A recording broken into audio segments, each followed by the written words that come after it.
Laulavat luuni lauluaan. Kaiku äänen rumpu.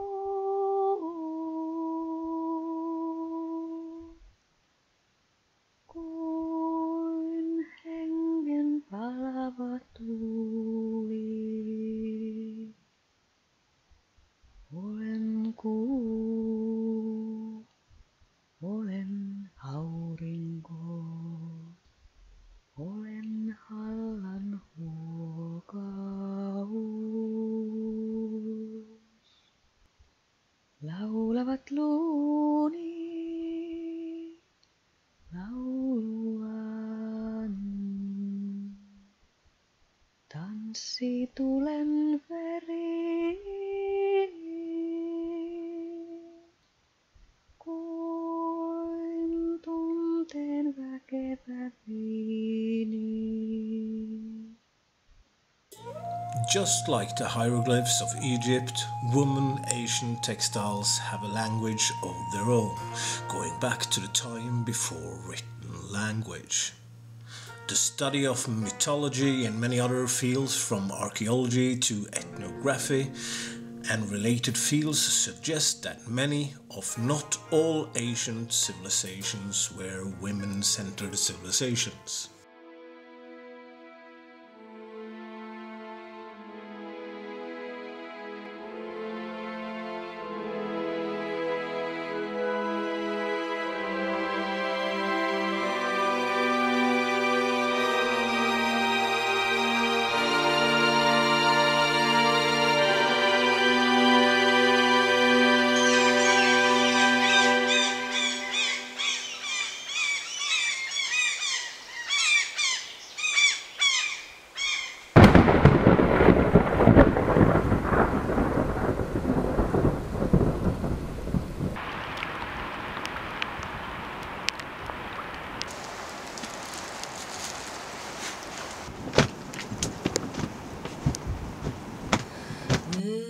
Myths and folk narratives has been used throughout history to unite and mobilize different groups. Holy scriptures and national epics like the Finnish Kalevala have served to transmit myths and to embody culture ideas. They are central stories house of nation self-image.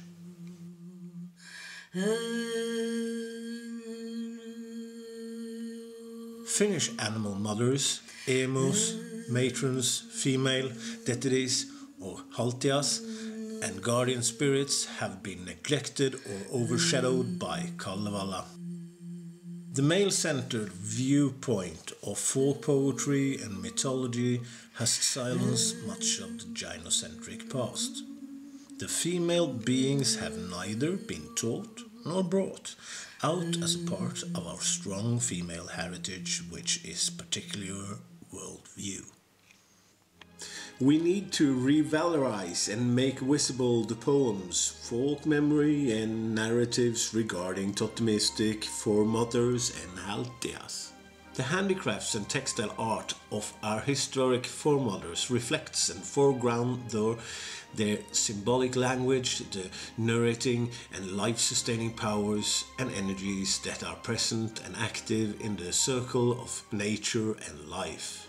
These narrative textiles can be found particularly among Finnic Ugric people in Finnish and Russia Karelia and in Russia. Intimate kin relations, the balance between different forces and energies and the promotion of the life force are inherited in the textiles and other artifacts. The archaic narratives and worldview reflect a deep understanding of natural phenomenon and the ecological, sustainable way of life that's characterized most ancient communities.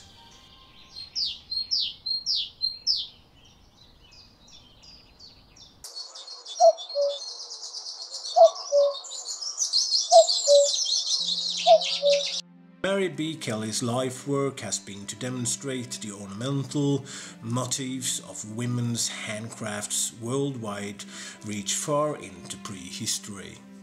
These archaic ornaments and symbols of the life force has been retained even in the Scandinavian north. They are found, for example, in the long memorial and ritual clothes of Orthodox Karelians.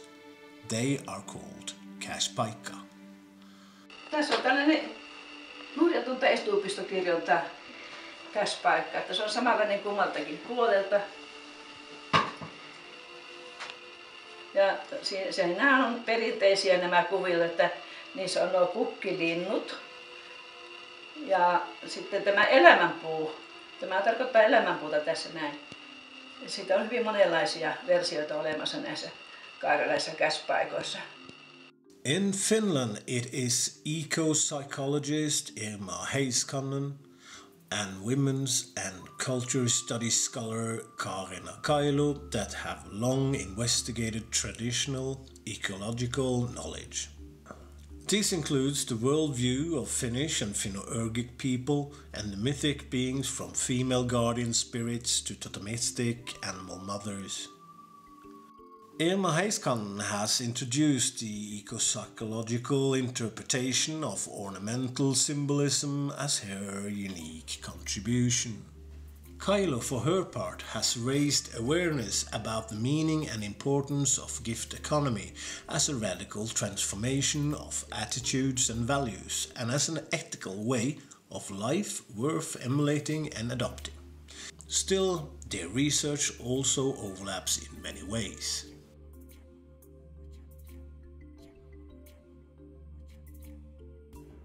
Heiskanen and Kailo have decided to visualize science as their method and means of paying respect to the ornamental language of our foremothers. It is also a mean of telling people about the ecological wisdom or best practice of the past. We've introduced new practices into gender studies by combining arts, crafts, science and women's psychology.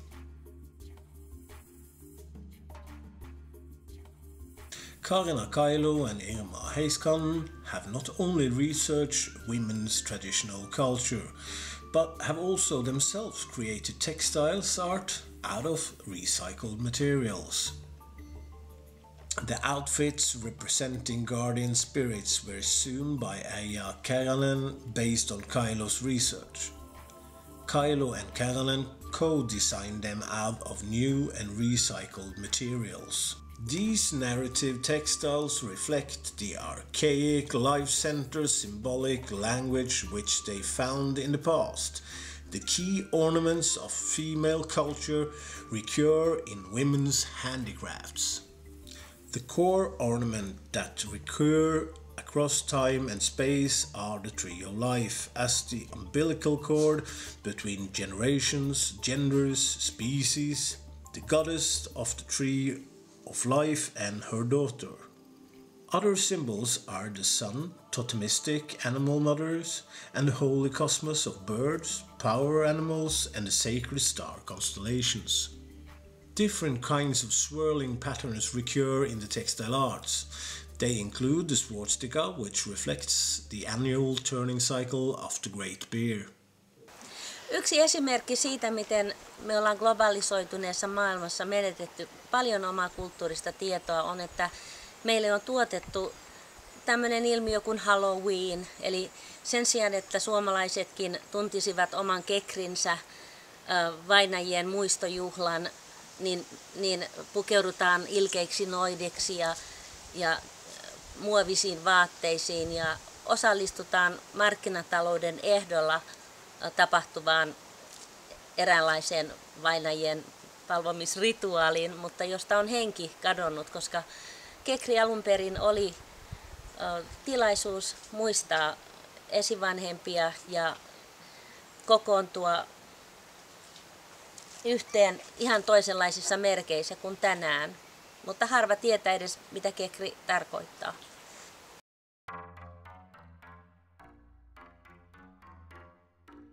Kekri refers to the ancient Thanksgiving feast of Finnish Agriculture Society. The joyous festival brought communities together not only to honor the memorial of the bygones, but to celebrate the harvest. Since the early 1800s, it has been established as taking place between October and November. On the second day of Kekri, parties would roam around the village, joined by people masquerading as Kekri Rams or Kekritars, and asked to be treated to a meal. The spirit of abundance with her swollen breast exuding the life force of reproduction and natural regeneration took part in the procession. This culture of feasting together is an element of the Finnish gift economy, the worldwide based on intimate kin relations, communal joy-making and bonds of caring. The Kekri Ram, with its antlers representing fertility, asked to be allowed to join the Kekri party in order to bring luck. He may be the male counterpart of the Greek Artemis, the bear goddess. Köyriä vai uunia? Köyriä vai uunia? Köyriä vai uunia? Köyriä vai uunia? Köyriä vai uunia?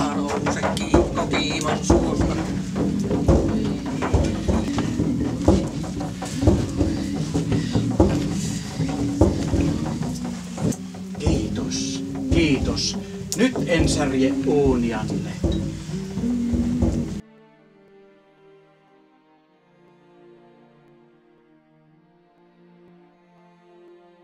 It is important to grasp the worldview and ritual nature linked to Kekri in terms of more responsible attitude toward nature.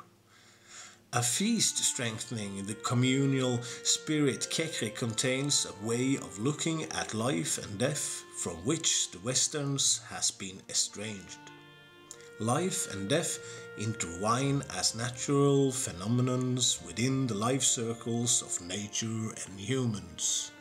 What characterized the gift-based way of life with its kin relations and the ethos of care was and still is the interconnectedness. Interdependency, sense of coexistence and continuity between past, present and future. Animals and people dined together at traditional feasts. The spirit of the deceased and the new sprouts of life met at the interface of emerging fertility and the fading life of winter. The core of the gift economy consists in sharing and generosity attitude towards the commons. The resource seems to belong to all. The commercial products linked with Halloween, plastic junk and rustable witch outfits mocking elderly women, often end up at the sea. They cause the death of fish and birds. Thus, at worst, they contribute to deprive future generations of their livelihood or limit the amount of fish they will need to survive.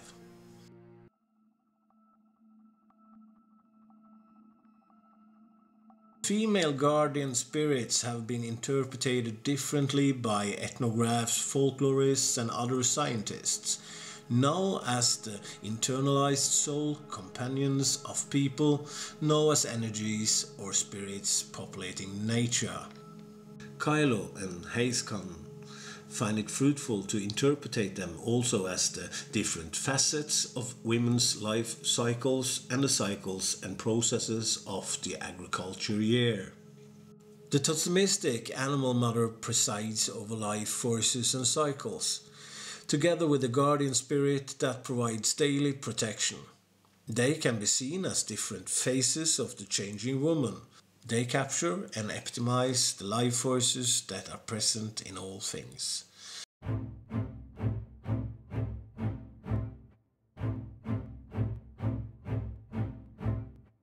Elias Lönnrotin Kalevala on vain yksi pieni osa meidän rikasta kulttuuriperimäämme. Ja naisilla ja myös miehillä on oikeus tuntea se koko laaja skaala hahmoja, haltioita, jumalattaria, erilaisia olentoja, joita meillä on näissä kansantaruissa, suomalaisen kirjallisuuden seuran arkistoissa.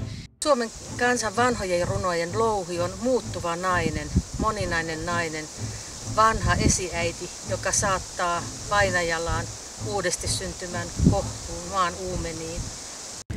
Minä olen musta joutsenen sulilla, hyväilty, sivelty, pidelty, palvottu ja peljätty, peljätty ja hyväilty, hyväilty ja syljetty, syljetty ja rukoiltu, rukoiltu ja kirottu, kirottu ja palvottu, palvottu ja peljätty. Kalevalassa louhi on tämmöinen pahamaineinen kuin noita, mutta sitten Suomen kanssa vanhoista runoista muodostuu louhesta erilainen kuva. Louhi esiintyy muun muassa kokkona, tulilintuna, joka munii 3 munaa, josta maailma syntyy. Ja Suomen kanssa vanhojen runojen perusteella voi miettiä yhtäläisyyttä mordvalaisten ja udmurtien ukkosen äitiin, ukkosen emoon. Ja on täysin mahdollista, että Suomessakin on ollut aikaisemmin tämmöinen louhi on ollut se tulinen luojatar, salamoita kynsistään iskevä luojatar, joka on luonut kaauksesta aina uutta maailmaa. Ja näitä vanhoja tulkintoja pitää nyt sitten tarkistaa. Kalevalasta tuttu Pohjolan Kivimäki on elävää perinnettä, koska minäkin olen täällä Pyhäjärvellä Salon saaressa aina pienenä tyttönä koputtanut tähän porttiin, tähän kosmiseen porttiin, koska oma isoisäni, joka esiintyi meille Fjällkungenina, vuoren kuninkaana, asui täällä sisällä ja vuoren emännän kanssa ja hän usein hyppelehti tuolla kallion päällä. Hänellä oli käpykruunu ja naavaparta ja kruunu päässä ja sitten hän opetti meille ekologisia käytäntöjä. Ihan toimi roolihahmona niissä ja sitten heitti meille lahjoja, eli hän opetti ja käytännössä toteutti lahjataloutta, joka on merkittävä osa tätä meidän projektia.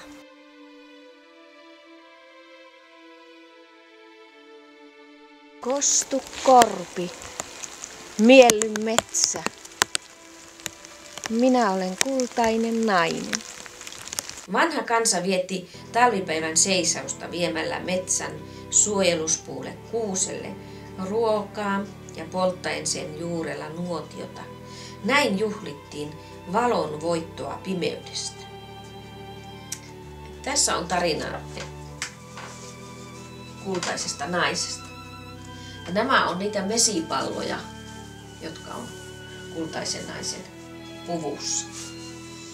Tämä kuvaa puun runkoa ja tämä niitä oksistoa. Kultaiselle naiselle kuuluu myös päähine, joka suojaa sitä päätä ja on elämänpuun tärkein paikka, tämä pää ja aitti. Ja sitten tässä on tämmöinen herkkä, hento, huntu, harso. Ja tämä on nyt rikki, mutta tämä rikkinäisyys kuvaa meidän maan ilmakehää, että se on rikki. Et me viemme tätä luonnon suojelemisen viestiä myös tässä rikkinäisellä hunnulla. Näin tämä repsottaa varmaan se meidän ilmakehäkin siellä. Luultavasti näin me visioimme ja näemme sen. Päähine on syntynyt, tämä on laukku. Väärinpäin käännetty laukku. Et kukaan sitä ei tiedä. Tämä on ollut kaunis hylätty laukku ja tästä tuli kultaisen naisen päähine. Ja pussukassa on myös kultaisen naisen, mitäs täällä olikaan, tässä on myös aurinkokehrä, hunajapallot. Se vie tässä sitä kultaisen naisen viestiä täällä käsilaukussa. Oikeastaan tällä hetkellä me sahataan sitä puunoksaa, jolla me itse istumme. Ja sen tähden on niin tärkeää nostaa Suomen kansan ja Suomen sukuisten kansojen kulttuurisesta perimästä esiin niitä tarinoita, runoja, joista selvästi näkyy kunnioitus luonnon tasapainoa kohtaan. Ja kertomalla niitä nuorille lapsille koulussa pelkän vakavanhan Väinämöisen ja näiden sankaritarinoiden sijaan, niin me laajennetaan ymmärrystä ekologisesta tasapainosta. Korsiseinän, sammalseinän, sammalkaton. Antoi luonto lapsilleensa. Sinullekin, sielullesi. Lemmenpesän lämpimäksi. mesimarjan, metsämarjan, kultamarjan kulleroisen. Annan minä Annikki sinulle.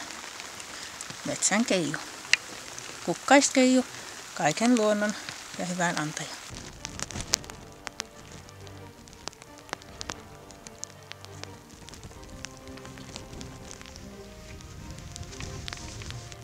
Melatar on mielivaimo. Ota mieluisa melasi, jollapa piät pereä. Noiti virrat piilettelet. Kateihen koan eetse. Noijan ikkunan alatse.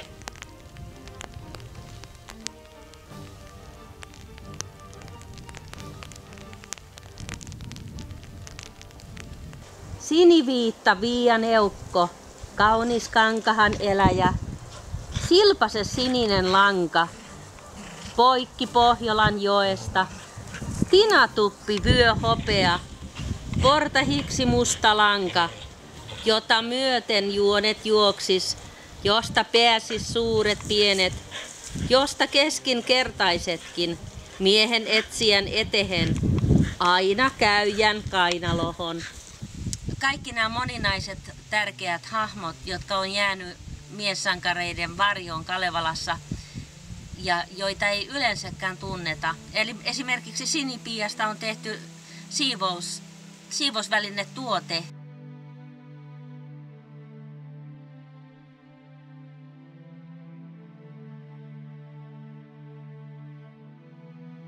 Kylynakka muun muassa lukee omia runojaan. Hän on karjalainen runonlausuja ja hänet olemme pukeneet Kylynakaksi, joka on myöskin jäänyt erilaisten saunan ukkojen ja löylynhaltijoiden, miespuolisten löylynhaltijoiden varjoon. Mielehine armahus musta. Turvapaikkua parembastu. Nikkus ei löyvy maailmastu. Pienenny ku piäsin lämpimää. Armahaisen oman muoman yskää.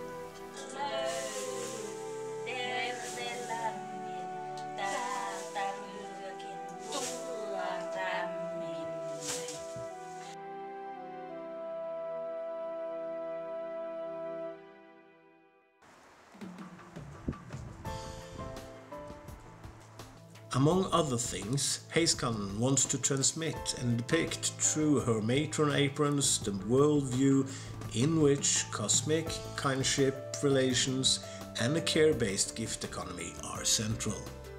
Central motives are the tree of life associated with the placenta, birds as soul carriers, an animal mother like bear, deer, moose, pike and frog.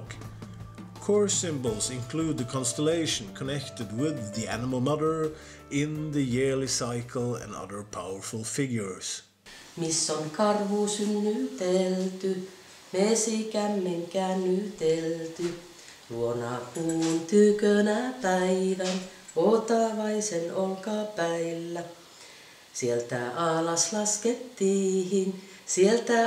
laskettiin, kultaisessa kätkyessä, hopeisillaavit ja silla. In archaic Finnish culture, especially at the time of the gathering and hunting period, the Finns would return thanks and give back for the nourishment, energy and other gifts provided by nature and the cosmic forces. The thanksgiving took place during life cycle and hunting rituals. Animals caught as game to sustain the people were ritually taken back to their guardian mothers by hanging their skulls on the trees, as was the case for the bear, one of the most important ancient game animals. As animal mother, bear has been very central across the north. Fish remains were returned to water and sometimes blood and fat were rubbed against trees or sacrificial stones as a means of creating new raw materials for rebirth. We believe that the time is ripe for a recovery of the archaic gift and hunting culture in terms of its eco-social worldview. Traditional ecological knowledge contains and refers to a deep understanding of the relations between humans and nature, as well as instructions regarding the laws of living and respecting others, caring and responsibility. The ornaments which symbolize life, renewal, totemistic animal mothers and fertility reflect the way in which Finno-Ugric women participate in and feel connected to the great creative spirit. By sewing figures felt to be sacred and by the creating beauty of natural beauty, women participated in the creative act and ensured the continuity of kin groups and life itself. Ornaments and embroideries were also seen to foster luck and to protect the creator. The person wearing the apron was also protected against the evil forces and the evil eye. The eldest creative spirit mothers, creator women, have been associated across the world, also in Finland, with knitting and spinning. Etymological, the terms spawning and spinning relate to one each other and represents the biological and the cultural creativity of women and animal mothers. A deeper understanding of ornaments has important role. It allows modern women to discover and to draw on erotic and sensuous threads that are tied to the arts and crafts, to life-renewing forces of cosmic balance. The ornamental contents of women's ancient clothes lead us through handicrafts to the knowledge source of women-oriented shamanism. Nostan lemmen liehumahan, kunnian kukoistamahan, yli 6 kirkkokunnan, yli 8 kappelin. Nousen nyt kiihko kiiman suosta, häkärä häjyn nenästä. Suostu! Lauri suoloihini ja rakastu rakeihini. This matron apron depicts the symbolic language surrounding the swan, Finland's national bird. The apron describes the cyclical departure and return of the swan, harbinger of winter, death and spring, rebirth, the return of the life force. The color red represents the life force with animals and birds mysteriously carrying their young across the death and hibernation cycle, winter towards rebirth in the spring. Ancient Danes, for example, have placed the swan wing under deceased children as a way to send them to the sky world. The swan is also a constellation. The growth at the top of the woman's head represents budding new growth. This matron apron also represents the continuity between mother and daughter across generations.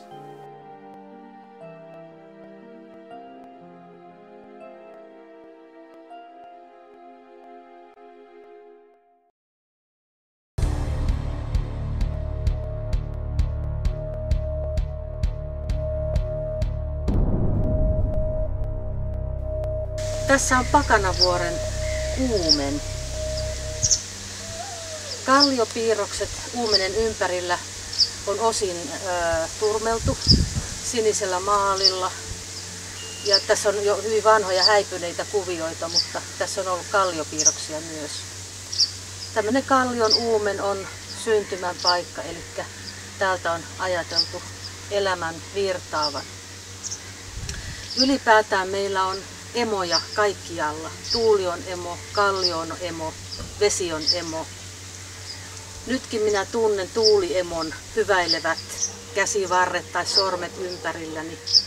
Eli muinainen pyhä on läsnä oleva, aistittava ja se on myös tuonpuoleinen, tähdissä elävä ja sieltä sielut takaisin maahan tuova, mutta se on hyvin vahvasti tämänpuoleinen, ravintoa ja suojaa antava.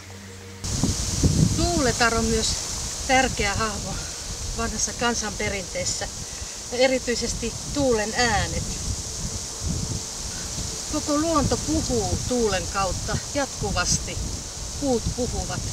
Ja silloin kun ollaan esimerkiksi retkellä ja pitkään on kävellyt, niin silloin nykypäivän ihminenkin saattaa tavoittaa sen tuulen puheen. Eli Eppu Normaalissa lauletaan, että nyt reppu jupiset, riimisi rupiset. Samalla tavalla tuuli puhuu, kun kävelee pitkän matkan, niin aistit alkavat eri tavoin kokea puiden kieltä, luonnon kieltä. As a term, the gift economy, one of caring and sharing, which Kailo and Heiskanen adopted as the broader meaning of gift economy, is historical justified. It captures the ecological and socially sustainable lifestyle of indigenous and nature people.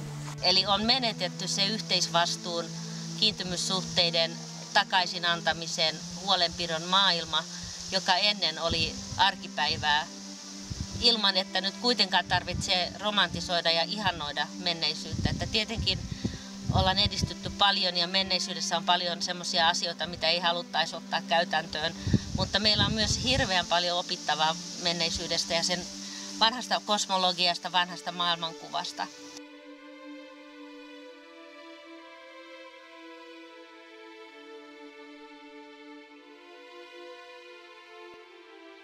Kiintymyssuhteiden ja lahjatalouden maailmankuvassa vallitsi takaisin antamisen henki, jossa vastavuoroisuudella oli suuri merkitys.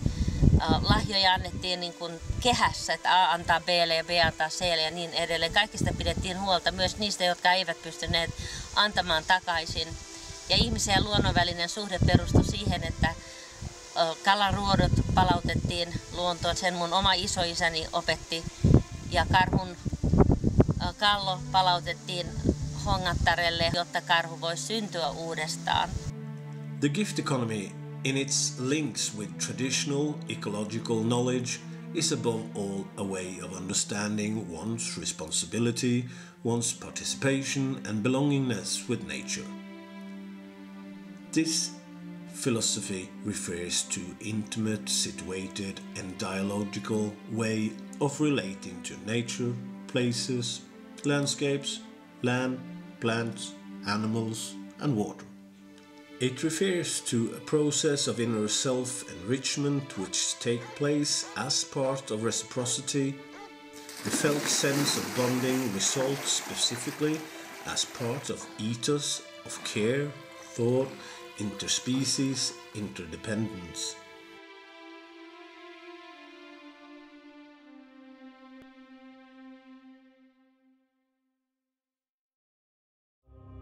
The lack of caring for its parts creates many types of problems and dysfunctions. An arid and dreary mindscape, perhaps a sense of melancholy and apathy, which is reflected in all of one's actions and relations with people as well as nature.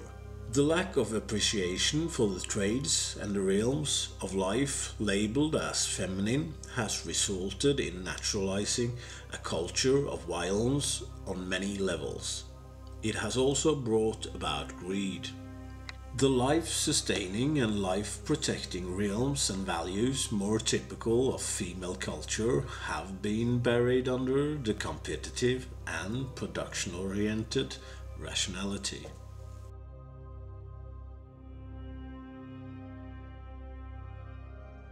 We lack good models of an eco-socially sustainable way of life.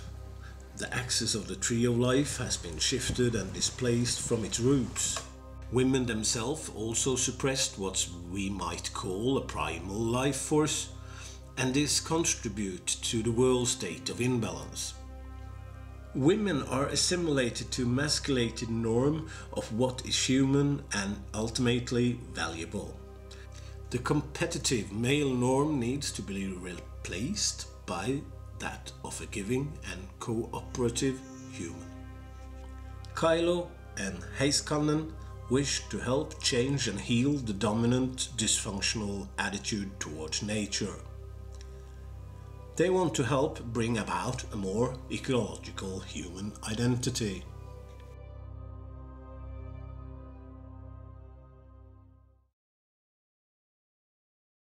Laulavat luuni lauluaan, syntyy suojelus.